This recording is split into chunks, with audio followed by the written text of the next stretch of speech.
Hello everyone, good morning. मेरा बचपन इस कविता की जो कवयित्री है सुभद्रा कुमारी चौहान, मैंने आपको इनका परिचय दिया था और यह बताया था कि ये जो कवयित्री है सुभद्रा कुमारी चौहान, इन्होंने इस कविता में अपने बचपन से पुनः लौट आने का क्या किया है, आग्रह किया है और माँ के वात्सल्य भाव को उजागर किया है ना। और इस कविता में उन्होंने बताया था कि ये जो कवयित्री है सुभद्रा कुमारी चौहान, वो क्या कर रही है, अपने बचपन को अपनी बेटी के रूप में वापस बुला रही है। और जो बच्चे क्या करते हैं, चिंता रहित क्या करते हैं, खेलते रहते, उन्हें किसी बात का डर नहीं रहता है ना। और वो क्या करते हैं, इसी वजह से अपना अतुलित आनंद उठाते हैं।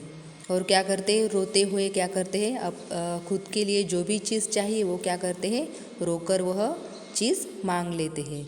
और माँ भी क्या करती है कि जब अपना बच्चा रोता है तो सभी काम छोड़कर क्या करती है, उसे उठाने के लिए आती है और क्या करती है, चूम चूम कर गीले गालों को सुखा देती है, यानी उसे क्या करती है, प्यार करती है। आगे की पंक्तियाँ हम अभी देखेंगे। आजा बचपन एक बार फिर, दे दे अपनी निर्मल शांति, व्याकुल व्यथा मिटाने वाली वह अपनी प्राकृत विश्रांति। आजा बचपन एक बार फिर, दे दे अपनी निर्मल शांति, यानी ये जो कवयित्री है वो निर्मल शांति देने के लिए अपने बचपन को क्या कर रही है, फिर से बुला रही है ना। व्याकुल व्यथा मिटाने वाली, व्याकुल यानी कैसी, व्याकुल यानी परेशान, व्यथा यानी दुख, है ना। और वह अपनी प्राकृत विश्रांति, प्राकृत यानी स्वाभाविक और विश्रांति यानी आराम, यानी अपना दुख अपनी व्यथा मिटाने के लिए वो क्या कर रही है, अपना मिटाकर आराम लेने के लिए वो क्या करती है, अपने बचपन को, अपने मन को आराम देने के लिए वो क्या करती है, अपने बचपन को फिर से बुला रही है। मैं बचपन को बुला रही थी, बोल उठी बिटिया मेरी, नंदनवंशी फूल उठी यह छोटी सी कुटिया मेरी। यानी जब वह अपनी बेटी को देख रही थी, वो क्या कर रही है, अपने खुद के बचपन का सुखद अनुभव ले रही थी, है ना।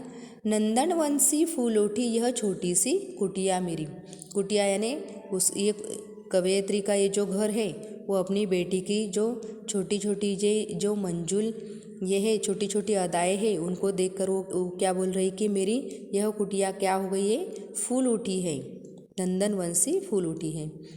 माओ कहकर बुला रही थी, मिट्टी खाकर आई थी, कुछ मुँह में कुछ लिए हाथ में मुझे खिलाने आई थी। यानी लेखिका की ये जो बेटी है वह उसके पास जब मिट्टी लेकर आती है तो उसे एहसास होता है कि उसका बचपन उसकी बेटी के रूप में फिर से लौटकर आया है। जब वह अपनी बेटी को देखती है तो उसे कैसा महसूस होता है कि उसके मुंह में मिट्टी होती है और कुछ क्या करती है, उसके हाथ में लिए वो क्या करती है, अपनी माँ को खिलाने के लिए वहाँ पर आती है।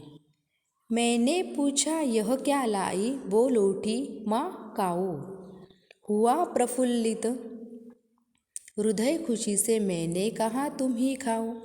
यानी जब उसकी बिटिया अपनी माँ को मिट्टी खिलाने के लिए आती है तो वो क्या करती है, कुछ जो मिट्टी है उसके उस बेटी के मुंह में होती है और वो क्या करती है, कुछ हाथ में लेकर क्या करती है, अपने माँ को खिलाने के लिए आती है। तब माँ क्या कहती है कि तब यह देखकर उसका जो मन है वो प्रफुल्लित होता है, प्रफुल्लित यानी आनंद से भर उठता है और खुशी से वो क्या कहती है कि अपने बेटी को क्या कहती है कि तुम मुझे यह मिट्टी मत खिलाओ, तुम ही खाओ। पाया मैंने बचपन फिर से, बचपन बेटी बनाया, उसकी मंजुल मूर्ति देखकर मुझ में नवजीवन आया। यानी वो क्या कह रही है कि मैंने अपने बचपन के रूप अपने बेटी के रूप में अपने बचपन को पाया है, तो उसकी मंजुल मूर्ति देखकर मुझ में नवजीवन आया। मंजुल यानी कोमल, मधुर और सुंदर, मूर्ति यानी उसका चेहरा, यानी उसका चेहरा देखकर मुझ में क्या आया है, सुंदर अनुभूति, नवजीवन आया है। जैसे कि कवयित्री क्या कहती है कि मैंने अपने बचपन को मैं बरसों से खोज रही थी निर्मल शांति के लिए। वह बचपन तो मेरी बेटी के रूप में मेरे सामने ही खड़ा है, अर्थात मेरी बेटी के रूप में मेरा बचपन क्या हो गया है, वापस लौट आया है। जिसे खोजती थी बरसों से अब जाकर उसको पाया, यानी बरसों से मैं जिसको खोज रही थी वह अब मेरी बेटी के रूप में मुझे वापस मिल गया है। भाग गया था मुझे छोड़कर वह बचपन फिर से आया, यानी मेरा जो बचपन है वो क्या हो गया था, भाग गया था, है ना। जब हम बड़े होते तो अपना बचपन क्या होता है, पीछे पड़ जाता है। तो ये कवयित्री का ये जो बचपन है उसकी बेटी के रूप में उसे वापस मिल गया है ना।